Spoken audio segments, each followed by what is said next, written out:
बात इतनी सी कर लें जितनी मैं सुनना चाहता हूँ, या जैसी मैं सुनता हूँ। दिल में अगर 100 बातें हैं तो उनको 2 बातों में डाइवर्ट करें।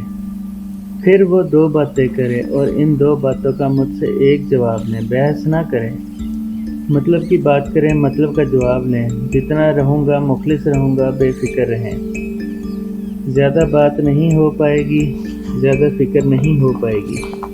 भाई को मगरूर मुतकब्बिर जो कहना बोल दें। भाई को भाई जानता है या भाई का खुदा जानता है।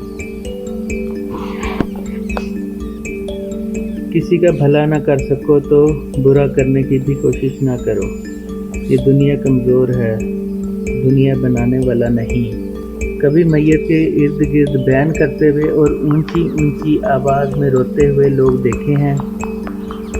इनमें अक्सर वो लोग होते हैं जो मैयत को खून के आंसू रुलाते हैं, सारी ज़िंदगी बात नहीं करते। फिर वही लोग मैयत पे कह रहे होते हैं कि आप बात क्यों नहीं करते।